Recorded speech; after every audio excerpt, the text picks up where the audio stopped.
मैं तेरे आगे आगे चलूंगा और ऊंची ऊंची भीमरी को चौरस करूंगा।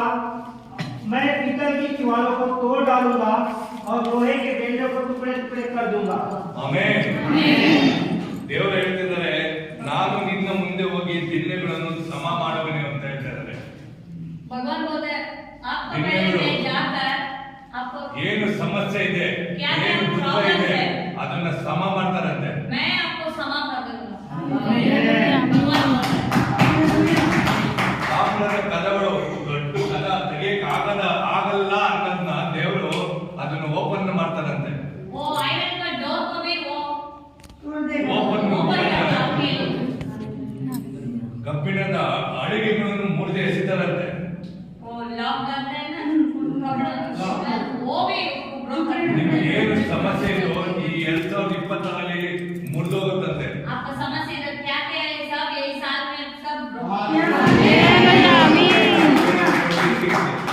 ಬಡಾ ವರ್ಷ ಆಗಿದೆ, बड़ा वर्ष आपका ಉನ್ನತವಾಗಿರುವ ವರ್ಷ ಇದು.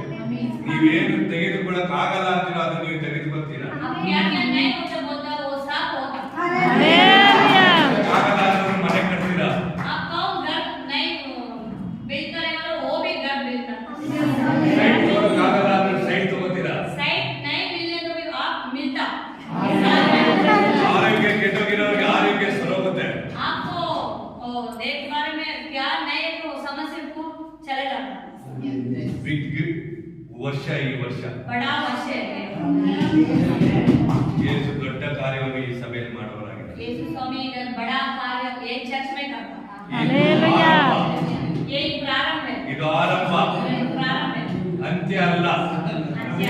ಹತ್ತು ಸಭೆಗಳನ್ನು ನೀವು ಕಟ್ತೀರಾ. 10 नए नए चर्च को आप बिल्ड ಹತ್ತು करते ಸಭೆಗಳು ಇಲ್ಲಿಂದ ಆರಂಭ, यही प्रारंभ है ಇಲ್ಲಿಂದ ಪ್ರಾರಂಭ. यही प्रारंभ ಕರ್ನಾಟಕ ಮೂಲೆ ಮೂಲೆಯಲ್ಲೂ ಸಭೆ ಕಟ್ಟಲ್ಪಡುತ್ತೆ. कर्नाटक में फुल कॉर्नर कॉर्नर में आप चलता ಹಿಂದಿ ಸಭೆ ಎಲ್ಲಿದೆ ಅಂದ್ರೆ ಅಲ್ಲಿ ತೋರಣಗಳು ಹೋಗಿ ಅಂತ ಹೇಳ್ತಾರೆ. हिंदी वाला